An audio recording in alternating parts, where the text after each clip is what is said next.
Merhaba arkadaşlar, örgü kanalıma hoş geldiniz. Kız çocuklarımız için hem kolay hem de güzel tığ işi yelek yaptım. Bugün bu yelek anlatımını sizlerle paylaşmak istiyorum. Yeleği iki renkli yaptım arkadaşlar. Beyaz ve mavi renkli iplikler kullandım. Bakın boncuk mavi iplik kullandım. Beyaz renkli iplik olarak bu ipliği kullandım. Kullandığım iplik üzerinde 100 gram iplikte 320 metre yazıyor. Bu iplikten bir yumak iplik bitmedi arkadaşlar. Mavi renkli iplik olarak da bakın bu ipliği kullandım. Ben bugün bu renk iplikler ile yaptım. Siz tercihinize göre bu yeleği her marka bebek iplik ve renklerini kullanarak yapabilirsiniz. Her renk iplik ile çok güzel oluyor. Tığ olarak 5 numara 3 milimetre tığ kullandım. Elim çok sıkı değil. Benim yaptığım tığ işi örgüler yumuşak oluyor. Sizin eliniz sıkıysa 3,5-4 milimetre tığ kullanırsanız çok güzel olur. Model çok kolay arkadaşlar. Bakın. Herkesin yapabileceği kolay bir model. Siz tercihinize göre bunu tek renkli yapabilirsiniz. Tek renk yaparsanız bu 100 gram 320 metre yazan iplikten bir yumak iplik yeterli. İplik markası söyleyemiyorum arkadaşlar. Buradan iplik markası söylememiz yasak. Dediğim gibi siz tercihinize göre her marka iplik ve renklerini kullanarak yapabilirsiniz. Her yaş için uygun bir model. Ben bugün yelek anlatımını 3-6 ay arası bebek ölçüsüne göre yapıyorum. Siz bu yeleği yeni doğan bebek için yapabilirsiniz. 1, 2, 3, 4, 5 yaş her yaş çocuklarınıza yapabilirsiniz. Yetişkinler için de uygun bir model. Yakadan düğmeli yaptım bakın. 3 düğme kullanmayı tercih ettim. Tercihinize göre siz tamamını düğmeli yapabilirsiniz. Yelek örgüsüne yakadan zincir yaparak başlıyoruz. Dediğim gibi ben bugün 3-6 ay için yaptım. Siz bu yeleği yeni doğan bebek için yapmak istiyorsanız benimle aynı sayıda başlayabilirsiniz. Yakada yaptığım bu arttırma sırasını bir sıra eksik yaparsanız yeni doğan bebek için olur. 0-3 ay için olur. Benimle aynı sayıda başlayıp bu yaka arttırma sırasını benim yaptığımdan bir sıra fazla yaparsanız 6-12 ay arası çocuklarınız için olur. Yine benimle aynı sayıda başlayabilirsiniz. Bu arttırma sırasını da benim yaptığımdan 2 sıra fazla yaparsanız 1-2 yaş arası çocuklarınız için olur. Bu yakanın biraz açık olmasını istiyorsanız siz 8-10 zincir fazla başlayabilirsiniz. Ön bölümleri birer trabzan, arka ve kol bölümlerini ikişer trabzan fazla yapabilirsiniz. Bu şekilde arttırmalar yaparak daha büyük çocuklarınızda yapabilirsiniz arkadaşlar. Bakın açık olarak bu şekilde. Kol da çok güzel oldu. Bakın kısa bir kol yaptım buraya. Siz tercihinize göre bu kolu uzatabilirsiniz. Ölçülerini videonun sonunda ölçüyorum. Oraya bakabilirsiniz arkadaşlar. 3-6 ay arası bebek ölçüsüne göre yaptım. Sizin bebeğiniz çok kilolu olmazsa 6-12 ay arası da çok rahat kullanır. İplik tığı hazırlayalım. Hep birlikte bu kolay ve güzel yelek örgüsüne başlayalım. Örgü kanalıma abone değilseniz abone olmayı unutmayın lütfen. Hepinize kolay gelsin. İyi çalışmalar. Yakadan zincir yaparak başlıyoruz. İlk ilmeği ben bu şekilde yapıyorum. Size nasıl kolay geliyorsa o şekilde yapabilirsiniz. Zincirleri yapmaya başlıyorum. Çok sıkı zincirler yapmıyorum. 76 zincir yapalım. 76 zincir yaptım. Bakın çok sıkı zincirler yapmadım. Bu 76 zincirin kaç santimetre olduğunu ölçüyorum. 30 santimetre zincir uzunluğu var. Elimin sıklığına göre 30 santimetre için ben 76 zincir yaptım. Sizin elinizin sıklığına göre daha fazla zincir yapmanız gerekebilir arkadaşlar. Şimdi trabzan sırası yapacağız. Trabzanları yaparken yaka ayrımlarını da ayıracağız arkadaşlar. 3 zincir dönüş için yapıyorum. Toplam 79 zincir oldu. Tığ üzerine iplik alıyorum. 3 ilmek atlıyorum. 1, 2, 3, 4. ilmeğe trabzan yapıyorum. Bu 3 ilmek atlayarak yaptığımla birlikte 10 trabzan yapıyorum.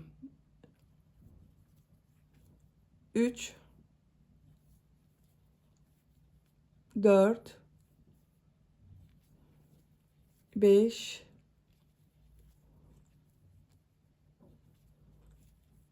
6,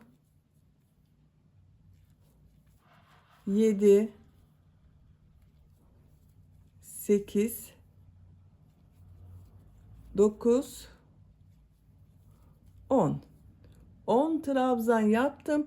Arttırma yeri için 2 zincir yapıyorum. Kol bölümü için 18 trabzan yapıyorum. Her zincir üzerine bir trabzan yapıyorum.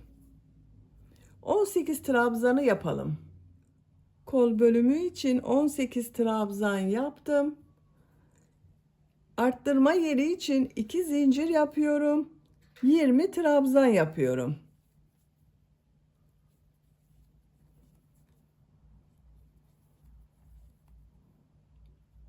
20 trabzanı yapalım.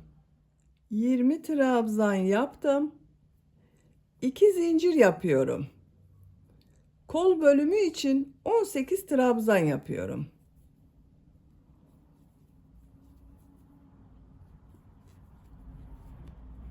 ...18 trabzanı yapalım. Kol bölümü için 18 trabzan yaptım. 2 zincir yapıyorum. Buraya 10 trabzan yapıyorum.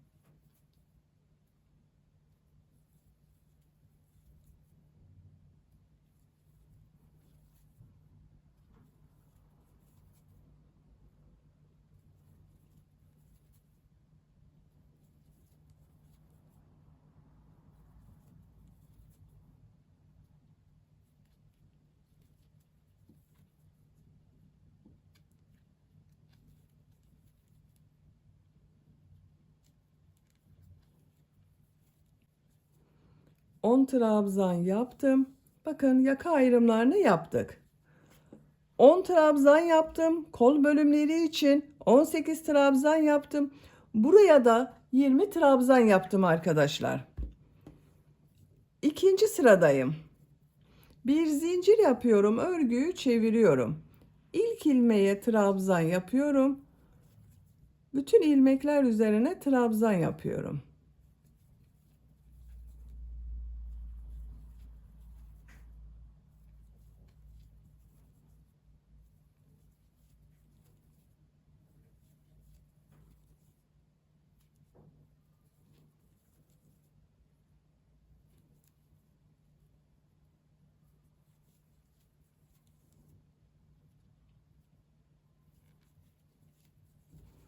Bakın 10 trabzan yaptım. Arttırma yerine bir trabzan, 2 zincir, bir trabzan yapıyorum.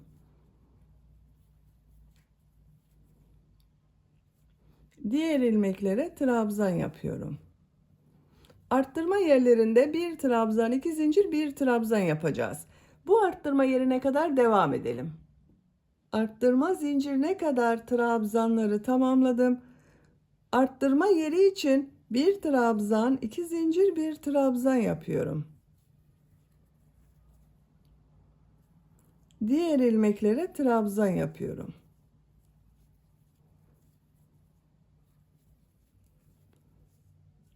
Buraya kadar devam edelim. Buraya kadar trabzanlar yaptım. Arttırma zinciri üzerine bir trabzan, 2 zincir, bir trabzan yapıyorum. Diğer ilmeklere trabzan yapıyorum.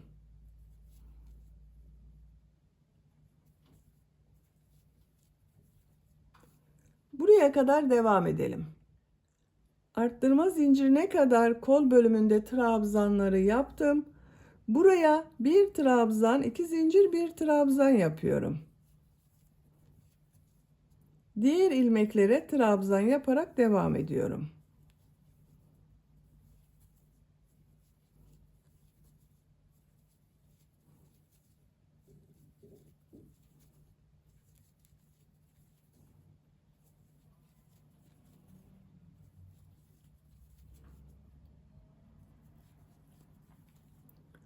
Son trabzanı bakın bir alt sırada 3 ilmek atlayarak yaptığım bir trabzan var. Bunun 3. zincire trabzan yapıyorum. Bu sırada 2, 4, 6, 8, 10, 11 trabzan oldu burası. Arttırma yerlerinde Bir trabzan, 2 zincir, bir trabzan yaptık. Bakın hepsinde 4 yerde arttırma yapıyoruz. Üçüncü sıradayım. Bir zincir yapıyorum, örgüyü çeviriyorum. İlk ilmeğe trabzan yapıyorum. Diğer ilmeklere trabzan yapıyorum. Arttırma zincirine kadar devam edelim. Arttırma yerine kadar trabzan yaptım. Arttırma yerine bir trabzan, 2 zincir, bir trabzan yapıyorum. Diğer ilmeklere trabzan yaparak devam ediyorum. Bu arttırma yerlerinde de bir trabzan, 2 zincir, bir trabzan yapalım. Diğer ilmeklere bir trabzan yapalım. Sıra sonuna kadar devam edelim. Sıra sonuna kadar tamamladım. Bakın bütün arttırma yerlerinde bir trabzan, 2 zincir, bir trabzan şeklinde arttırmalar yaptım. Roba örgüsü bu şekilde devam edecek arkadaşlar. Bakın görüntüsü bu şekilde. Yapacak olduğunuz çocuğun büyüklüğüne göre bu 4 yerden arttırmalar yaparak robanın örgüsünü tamamlayalım. Roba örgüsünü 4 yerden düzenli arttırmalar yaparak 9 sıra yaptım. 1, 2, 3, 4, 5, 6, 7, 8, 9. Santimetre olarak ölçüyorum. 9 santimetre yükseklik var. Siz biraz büyük yapmak istiyorsanız bir veya iki sıra daha arttırmalar yaparak roba örgüsüne devam edebilirsiniz. Ben arttırmayı burada bitiriyorum. Bakın görüntüsü bu şekilde oldu. 10. sırada kol ve gövde bölümlerini birbirinden ayırıyorum. 10. sıradayım. Bir zincir yapıyorum, örgüyü çeviriyorum, trabzan yapıyorum. Buraya kadar devam edelim. Arttırma yapacağım zincire kadar trabzan yaptım. Bu zincir üzerine 2 trabzan yapıyorum. Kol altı için 3 zincir yapıyorum. Çok sıkı yapmadım zincirlere. Kolda bulunan bütün ilmekleri atlıyorum. Bu arttırma yerine 2 trabzan yapıyorum. Diğer ilmeklere trabzan yaparak devam ediyorum. Buraya kadar devam edelim. Buraya kadar trabzan yaptım. 2 trabzan yapıyorum. Kol altı için 3 zincir yapıyorum. Kolda bulunan bütün ilmekleri atlıyorum. Buraya 2 trabzan yapıyorum.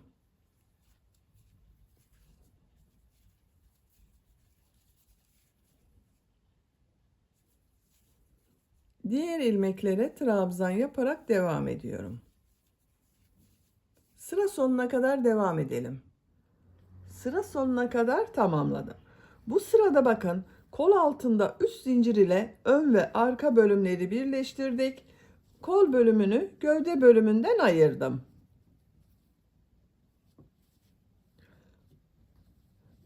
Artık örgüye gövde örgüsüyle devam edeceğiz. Bu sırada model yerleştirmeye başlıyorum. Bir zincir yapıyorum, örgüyü çeviriyorum. İlk ilmeğe trabzan yapıyorum. 2 ilmek atlıyorum. Bu ilmeğe 3 trabzan, 2 zincir, 3 trabzan yapıyorum.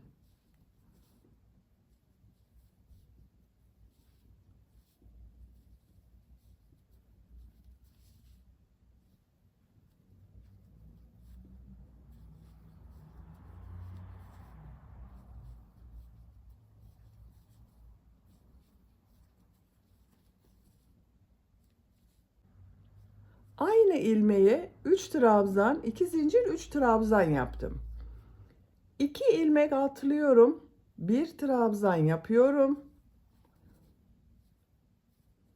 1 ilmek atlıyorum. Bu ilmeğe 3 trabzan, 2 zincir, 3 trabzan yapıyorum.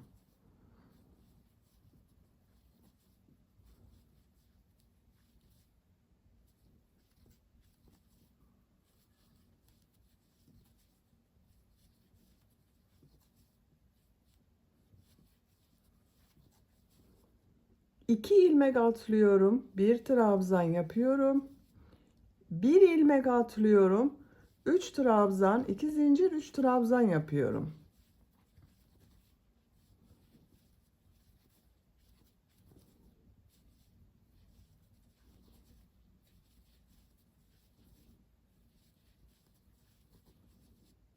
İki ilmek atlıyorum, bir trabzan yapıyorum. Bir ilmek atlıyorum, 3 trabzan, 2 zincir, 3 trabzan yapıyorum.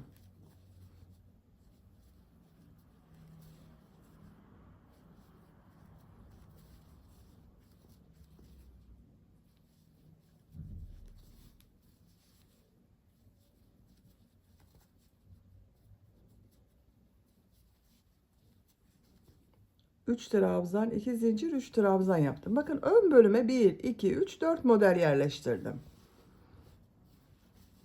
Kol altı için zincir yaptığım yerdeyim.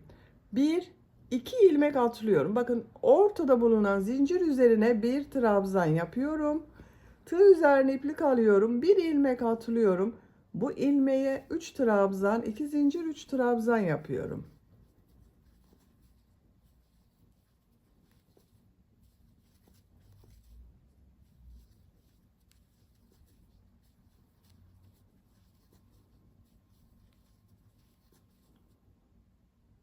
İki ilmek atlıyorum, trabzan yapıyorum.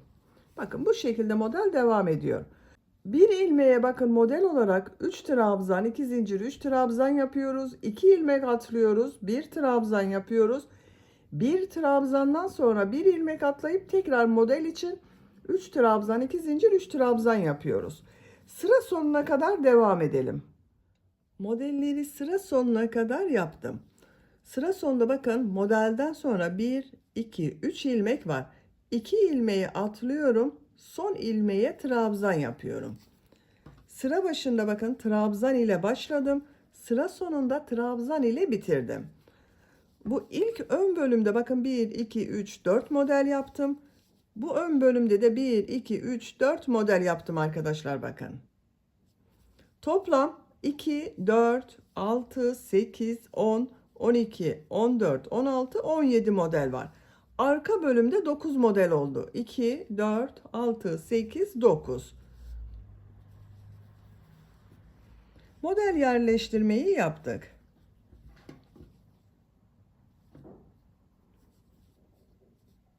Bu 17 model ile örgüye devam ediyorum. Bir zincir yapıyorum, örgüyü çeviriyorum. İlk ilmeğe trabzan yapıyorum.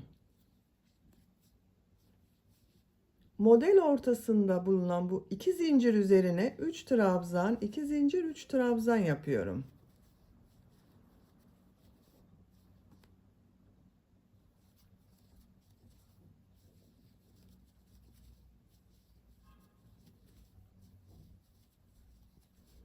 Trabzan üzerine trabzan yapıyorum. Model üzerine 3 trabzan, 2 zincir, 3 trabzan yapıyorum.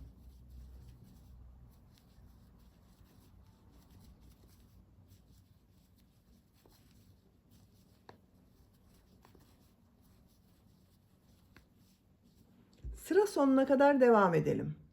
Sıra sonuna kadar tamamladım. Son model üzerine 3 trabzan, 2 zincir, 3 trabzan yaptım. Son trabzan üzerine de bir trabzan yapıyorum. Bir zincir yapıyorum. Örgüyü çeviriyorum. İlk ilmeğe bakın trabzan üzerine trabzan yapıyorum. Model üzerine 3 trabzan, 2 zincir, 3 trabzan yapıyorum.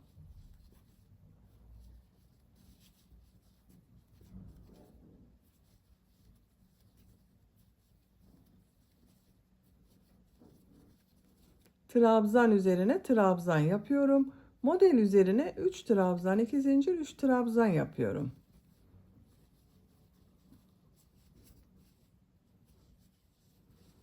Bakın kol altının görüntüsü bu şekilde oldu.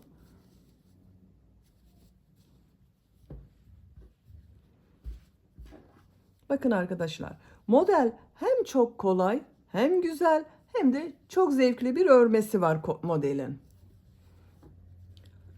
Gövde örgüsünü bu model sırasını tekrarlayarak devam edelim. Model sırasını 8 sıra yaptım. 1, 2, 3, 4, 5, 6, 7, 8. Burada bitirmedim, devam ediyorum. Ama renk değiştiriyorum ben.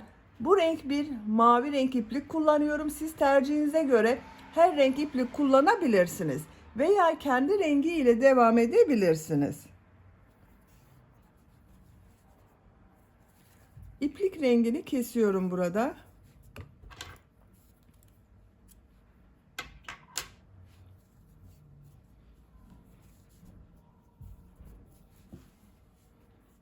İlk ilmekten bu renk iplik ile bir ilmek yapıyorum.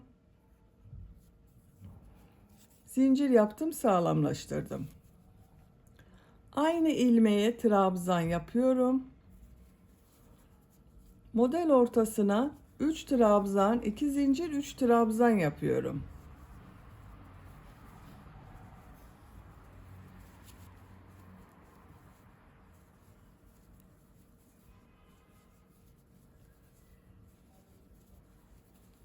Trabzan üzerine trabzan yapıyorum. Model üzerine 3 trabzan, 2 zincir, 3 trabzan yapıyorum.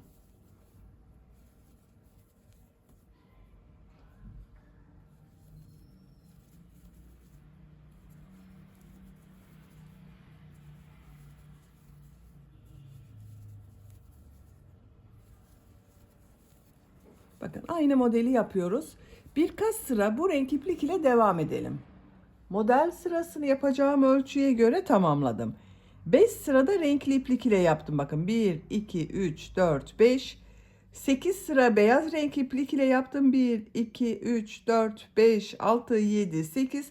Toplam 13 sıra model sırası yaptım arkadaşlar. Santimetre olarak ölçüyorum.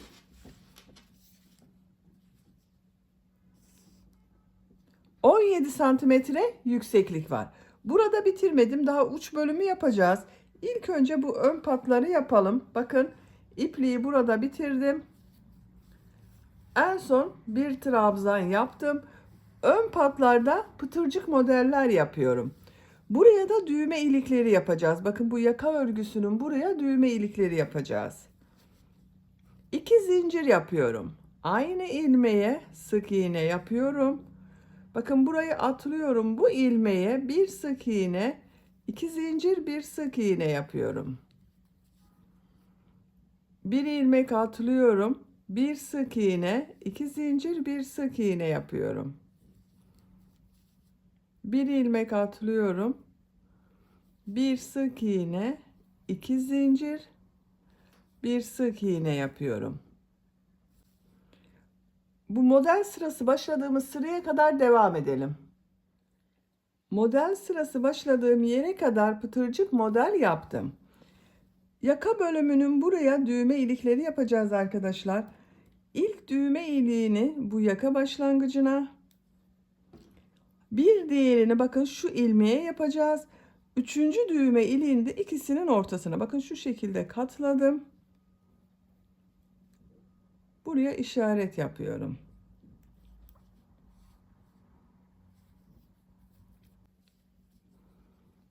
Bu ilmeğe bir sık iğne yapıyorum. Düğme iliği için 7 zincir yapıyorum. Aynı ilmeğe sık iğne yapıyorum. Bu zincir sayısı dikecek olduğunuz düğmenin büyüklüğüne göre değişir. Ben bakın bu şekilde bir düğme kullanıyorum. Bunun geçeceği kadar arkadaşlar. Siz daha büyük düğme kullanıyorsanız 8-9 zincir yapabilirsiniz. Şu ilmeği atlıyorum. Bir sık iğne, 2 zincir, bir sık iğne yapıyorum.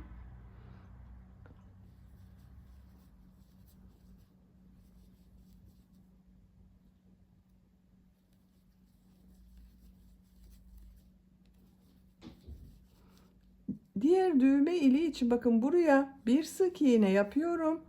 7 zincir yapıyorum. Sık iğne yapıyorum. 2 düğme iliği arasına 1, 2, 3 pıtırcık model yaptım. Bu 2 düğme iliği arasına da 3 pıtırcık modeli yapmam gerekiyor.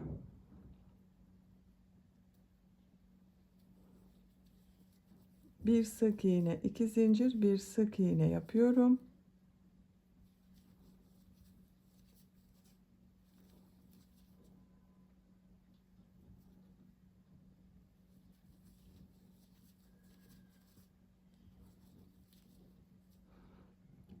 Şu ilmeğe bir sık iğne yapıyorum. Düğme iliği için 7 zincir yapıyorum.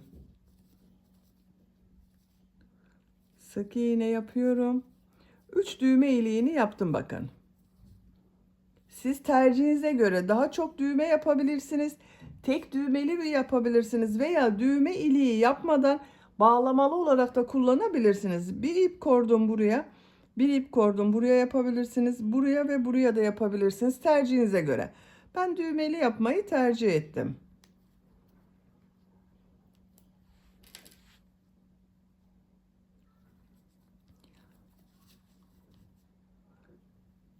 Şu ilmeğe sık iğne yapıyorum. Yaka çevresinde sık iğne yaparak devam ediyorum.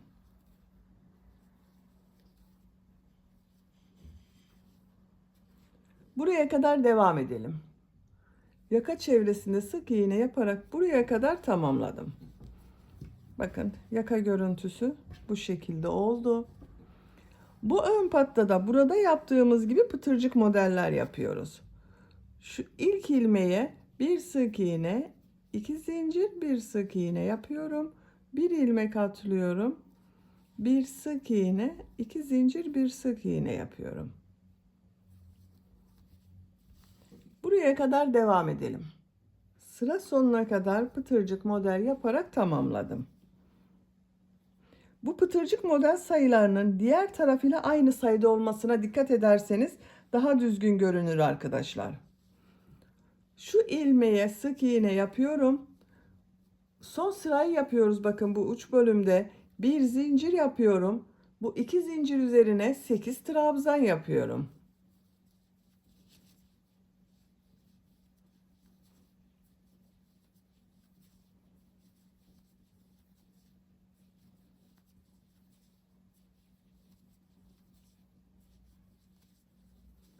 Sekiz trabzan yaptım. Bir zincir yapıyorum. Bu ilmeğe sık iğne yapıyorum. Bir zincir yapıyorum. 8 trabzan yapıyorum.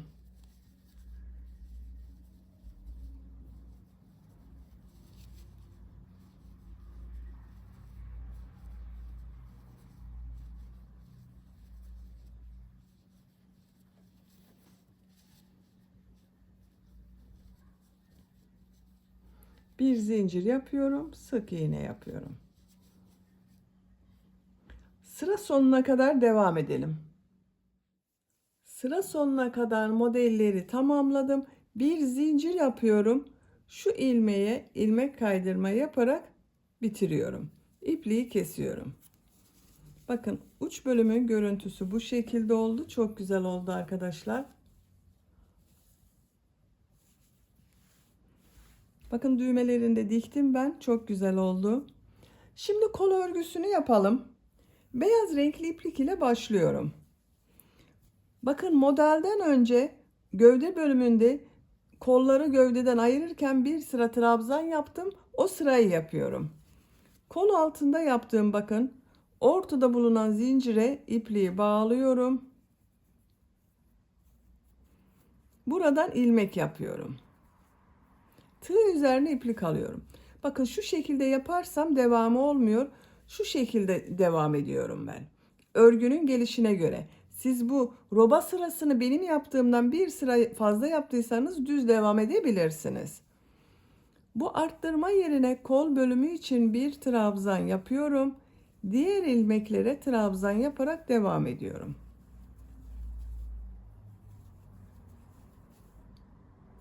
Sıra sonuna kadar devam edelim. Sıra sonuna kadar trabzan yaparak tamamladım. Bu arttırma yerine kol bölümü için bakın bir trabzan yapıyorum. Bu başladığım ilk ilmek ile ilmek kaydırma yaparak sırayı birleştiriyorum. Bakın kol görüntüsü bu şekilde oldu. Şimdi model yerleştirmeye başlıyorum. Burada yaptığımız gibi modeller yapacağız. 3 zincir yapıyorum. 2 ilmek atlıyorum. Bu ilmeğe 3 trabzan, 2 zincir, 3 trabzan yapıyorum.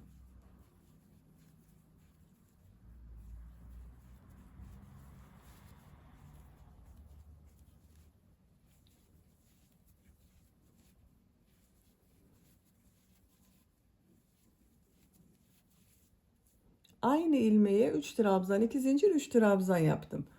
Tığ üzerine iplik alıyorum. 2 ilmek atlıyorum. 1 trabzan yapıyorum. Bir trabzandan sonra bir ilmek atlıyorum. Bu ilmeğe 3 trabzan, 2 zincir, 3 trabzan yapıyorum.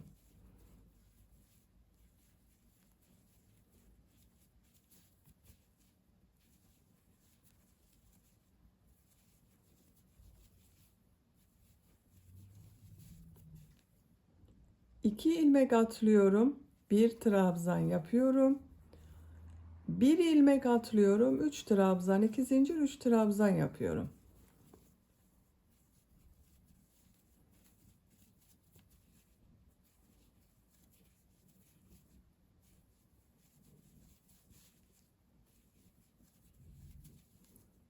İki ilmek atlıyorum. Trabzan yapıyorum.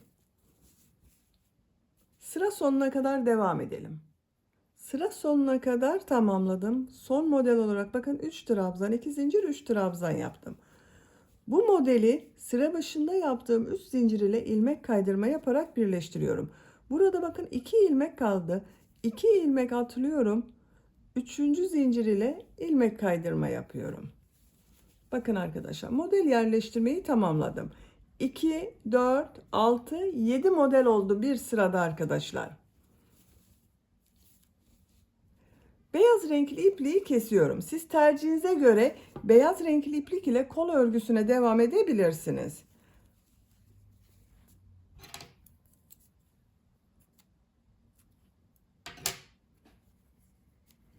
Mavi renkli iplik ile devam ediyorum ben. Bu ilmeğe ipliği bağlıyorum.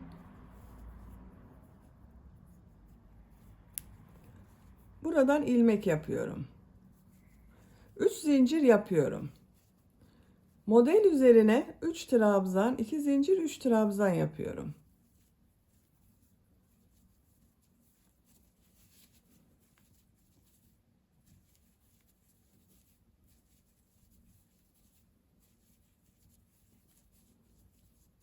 Trabzan üzerine trabzan yapıyorum.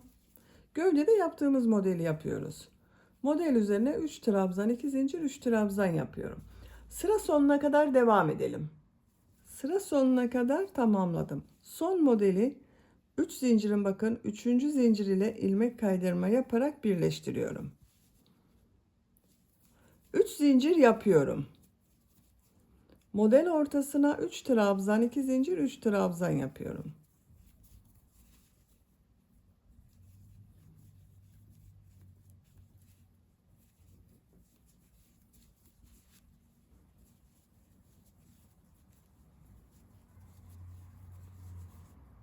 Trabzan üzerine trabzan yapıyorum. Sıra sonuna kadar devam edelim. Sıra sonuna kadar tamamladım. Son modeli sıra başında yaptığım 3 zincir ile ilmek kaydırma yaparak birleştiriyorum. 3. zincire tığ takıyorum, ilmek kaydırma yapıyorum. Son sırayı yapıyorum arkadaşlar. Son sırada bu uç bölümde yaptığımız modeli yapıyorum. Bir zincir yapıyorum. Buraya 7 trabzan yapıyorum.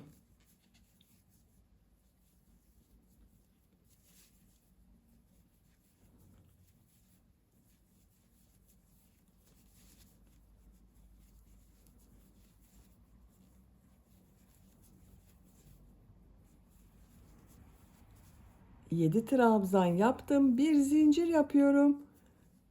İlmeğe sık iğne yapıyorum. Bir zincir yapıyorum. 7 trabzan yapıyorum.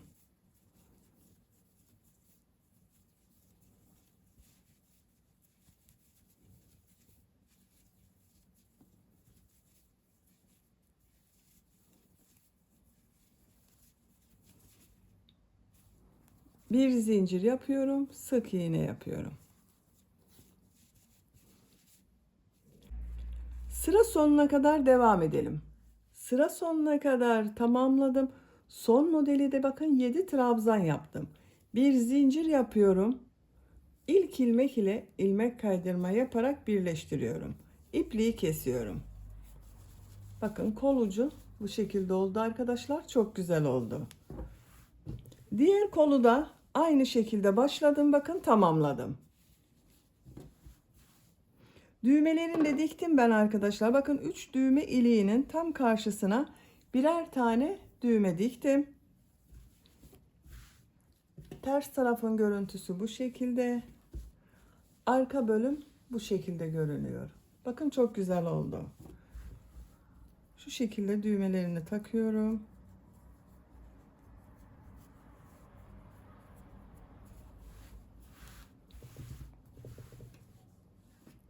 Bitmiş olarak ölçülerini söylüyorum. Kol altının buradan gövde genişliğini ölçüyorum. 24 santimetre. Yüksekliği ölçüyorum. Kol altından yükseklik 18 santimetre. Omuzdan tam yüksekliği ölçüyorum. 30 santimetre. Ben bugün 3 aylık bebek için yaptım. 3-6 ay arası bebek için yaptım. Bakın çok güzel oldu. Beni dinlediğiniz ve izlediğiniz için hepinize çok teşekkür ederim. Örgü kanalıma abone değilseniz abone olmayı unutmayın lütfen. Sizlerle yeni örgülerde görüşmek dileğiyle. Hoşça kalın, sevgiyle kalın.